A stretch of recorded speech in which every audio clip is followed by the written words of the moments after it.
at Makata na mula pa sa Ilocos Norte. Tama. Yeah. Sabay-sabay po natin palakpakan, Ken Lizzy Bayan!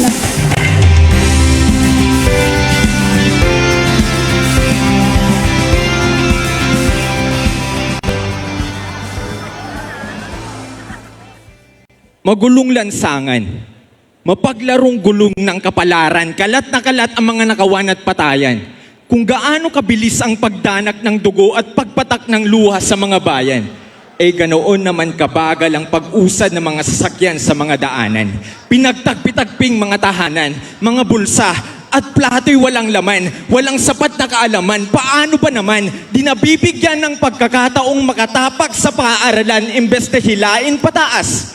Madalas pang nalalamangan. Kaya nagtsatsagaan na lamang sa kakarampot na kita at kitang-kita na yung iba ay umaasa na sa basurahan. At ang mahirap pa dyan, ang mga presyo ng bilihin ay lalo pang dumadagdag sa kanilang mabigat na pasan-pasan habang ang kanilang mga katawan ay lalo pang gumagaan. Dahil dito, napababayaan na nila ang kanilang kalusugan. Iindahin na lamang ang sakit at pait na kanilang nararanasan dahil magiging tagilid din ang kanilang kalagayan kapag nakita na nila ang resibo ng kailangan nilang bayaran. Marami pang mga problema ang hindi ko na isinama sa listahan. Pero ako ay sigurado na karamihan ay gusto na lamang kumalas at takasan ng buhay dahil hindi patas ang labanan. Sa kamay nilaan man o sa mga lalawigan, ang mga mamamayan ay pare-parehas lang na nakararanas ng kukulangan. Diskriminasyon, polusyon, grabeng populasyon, hindi sapat na edukasyon, mabagal na transportasyon. Ito na yata ang bago nating tradisyon. Binanggit ko na halos lahat ng suliranin sa bansa. Ngunit ang mga ito nga ba ang tunay na rason kung bakit nananatili pa rin tayong baon hanggang ngayon? O baka hindi lang natin nagagampanan ang ating mga obligasyon, kaya hindi natin magawang makaahon.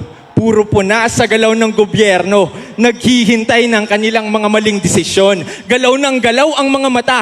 Akala mo matatalino, wala namang matinong aksyon. Maghahanap ng butas, magpo-post sa social media, maghahakot ng samut-saring reaksyon. Tapos kapag ang mga namamahala ay may nagawang tama, sasabihin, dapat lang, kasi sila ang nasa posisyon. Milyon-milyon ang mga komento at opinyon. Ngunit iilan lamang ang may mabuting intensyon. Kung gayon, madadamitan kaya natin ng bago ang ating pinakamamahal na nasyon?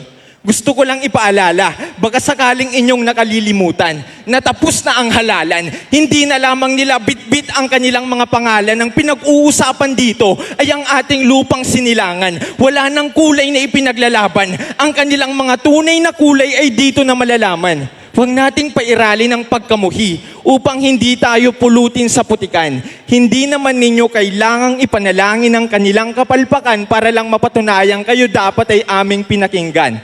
Nakakatawa lang na gustong-gusto nating magkaroon ng kaunlaran, subalit halos lahat naman yata ng naluluklok sa upuan ng pamahalaan ay hindi natin magawang suportahan. Kaysa magtalo-talo, bakit hindi na lamang tayo magsalo-salo? Ang mga ideya ay hayaang maghalo-halo, magbanggit na mga kapakipakinabang na kuro-kuro. Mas mainam pa ito kaysa sa turo-turo, wala ng pero-pero. Ang ating mga pulo ay nahati man sa libo-libo. Mayroong serbisyo na tutulong sa mga naghihingalo. At dahil yan mismo sa pamumuno ng ating nag-iisang Pangulo. Sabi niya sa kanyang interview, magkakahiwalay man ang ating mga isla. Pinagbubuklo naman tayo ng isang pangarap at isang diwa. Isang bagong Pilipinas para sa bagong Pilipino. Pero teka, subukan nating baliktarin. Bagong Pilipino para sa bagong Pilipinas. Mas kaaya-aya yata kapag ganito ito nakaayos. Dahil ang definisyon ng bagong Pilipinas ay hindi lamang maaninag sa mga lansangang malinis, tahimik, payapa at maayos kung hindi ito rin ay makikita sa atin sa paraan ng pakikisalamuha, pagsuporta, pakikitungo at sa ating mga kilos. Tayo ay nasa iisang bansa, kaya iisa lang din ang suot nating sapatos. Sama-sama tayong maglakad at iwasan natin ang pambabatikos. Hindi uto-uto ang pagsunod sa mga utos. Ibig sabihin lamang nito na tayo ay nakauunawa ng lubos. tayo na ay magkilamos ng maging malinaw na iisa lang naman ang ating ipinaglalaban at iyan ay ang kahirapan ay matapos. Kaya talikuran na natin ang mga paniniwalang baluktot, gayon din ang mga gawaing hindi maganda ang dulot, sapagkat kahit masolusyonan pa lahat ng suliranin sa bansa, kagaya ng mga nabanggit ko sa umpisa at mabigyan ito ng panibagong suot, kung hindi maganda ang pagkakatahi, mananatili itong masalimuot. Kung tayo ay sama-samang gagalaw, ang kaunlaran ay tiyak na lilitaw. Pagkakaisa ang kailangan upang ang pag-asa ay sumagi na sa balintataw. Magtungo sa tamang direksyon nang hindi tayo maligaw. Ito na ang tamang panahon para tayo naman ang mangibabaw. Ipamalas natin ang ating determinasyon araw-araw. Kung mainit ang ating koneksyon, ang kahirapan ay malulusaw. Gawin nating inspirasyon ang kasalukuyan nating sitwasyon. Bumuo tayo ng matibay na relasyon upang ang kaginhawaan ay atin ng abot kamay at hindi na lamang abot tanaw. Mga kapwa ko Pilipino, lahat tayo ay mayroong kwenta at silbi. Kaya ang magulong-gulong ng nakaraan at kapalaran ay kailangan ng isang tabi.